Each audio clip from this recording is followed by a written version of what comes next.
Good afternoon, everybody. We are Group 5, and we are going to explain the important things that about the independent study methods. But first, we have subtopics to abroad and speak about that. And also, we are going to explore all the things that we have in the memory about how to learn all the things that we have independently and how we can change. So let's begin with this video. Metacognition is the ability to understand how we learn, what we need to learn, and which strategies are most effective. It helps us understand how the mind processes information and how memory works. The information processing model explains this process through three memory centers: sensory memory, working memory, and long-term memory. Sensory memory receives stimuli from the physical world, images, sounds, or smells. Working memory is where we are aware of what we think, do, pay attention to, remember, and process information. Finally, long-term memory permanently stores what we have learned and it is activated when we need to retrieve or consolidate new knowledge. Short-term memory. What happens if you have too much information? If too much new information enters short-term memory at one time, short-term memory becomes overload and some or all of the information is discarded. For example, if you are given 12 new items to learn at one time, short-term memory becomes overload and cannot begin to process all. But how does short-term memory work? Labeled information enters short-term memory, which temporarily holds it for processing up to about 30 seconds. If not actively processed, it quickly fades and it is forgotten. On average, short-term memory can only handle fewer than 9 pieces of new information at once. When overloaded with too much information, it discards some or all of it. Long-term memory. How long does long-term memory last? The content of short-term memory can become long-dead memory when we say that those memories are lasting. Long-term memory can last for days to decades and even a lifetime. Change in memory. We think we have perfect memory, but evidence suggests another way. The cycle of memory. Encoding working memory processes the information for the first time. Consolidation. The memory is transferred and placed. Retrieval. The act as session for breathing the memory into the present. The memory types: explicit memory and implicit memory. Explicit memory, also called derived memory, they include thoughts that are accessible to conclusion.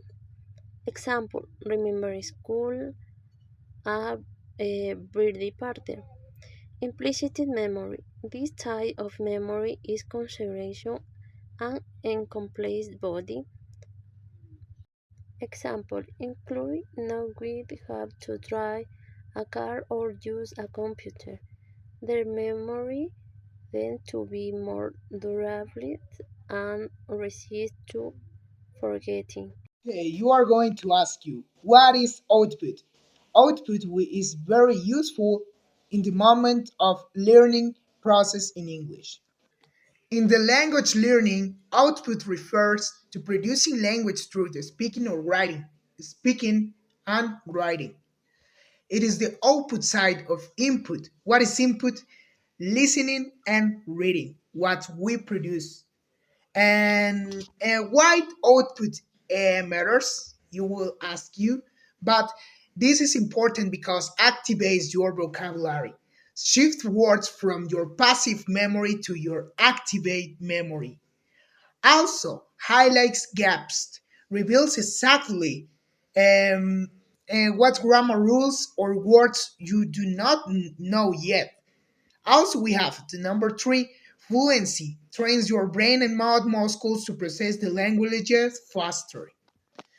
We have lateralizations enable the left hemisphere to maintain narrow atomistic attention for manipulation and utility, while the right hemisphere manages a broad, holistic attention for context and vigilance. This evolutionary divided structure allows simultaneous focus, um, explore detail, notes on these concepts at itself that we have two important things at the moment to learn English is the output that we need to do, and also we have input. That's important things that we have at the moment to learn English. Here we have your conscious mind, working memory, page 50. About this one, we have actively manipulating information and serving as the seat of conscious awareness, rating tan medley, storing it.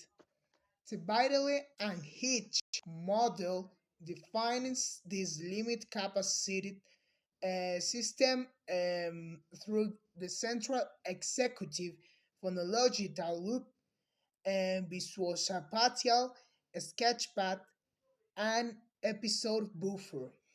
So here we have how to work your memory, what is important to work it, and what technique we should use to work our memory every day. And also we have conducting memory searches, page 15. About this, according to modern to working memory, the brain performs an exhaustive high-speed sequential scan to active consistent information when conducting memory searches. This process, every item in the activate says it's evaluate with the search time increasing linearly for each additional item in working memory. So here we have what is important to work memory every day that we need to about English. Okay, for we need to learn English, we need this information. Let's continue. Okay, and also we have to page 50 to page 55. So let's continue with this. In the page 50, we have creating and using retrieval cues. Core concepts based on the specificity principle. Memory retrieval is most successful when the conditions during the retrieval match and the conditions when you first learn um, the information. Context dependent memory, eternal cues from your environment, such as sound, smells, or the room you are in, help trigger memories format in the same environment state. Depends memory, internal cues from your body and mind. Make it easy to recall facts learning while in the same physical or emotional state. So here we have the second one, tracking your thought patterns. Page 51. Tracking thought patterns is a cognitive strategy used to make internal thinking visible and improve memory retrieval by analyzing how the brain processes information. This process involves identifying, processing weakness, and tying mental connections with strengthened memory, and transforming how information is encoded for a faster recall. And we also have two principal ideas. Information stored in long term memory can become difficult and recall without regular exercise. This is from rehearsing learned information in the page 52. And also, we have using effective strategies for working memory. So, we have working memory needs to process and integrate new information.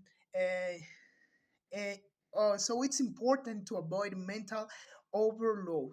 So here we have the important things that we have to improve for memory and improve for learning input and output that is important to time to learn English. So thank you so much about these subtopics that we have. Importance and influence of independent learning. What is independent learning?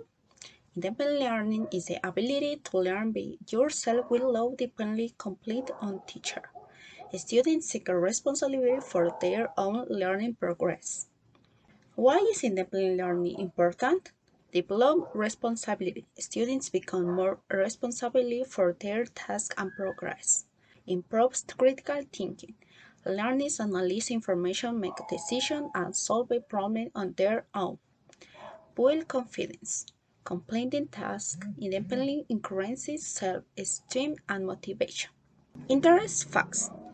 Students who practice independent learning usually become more confident and organized.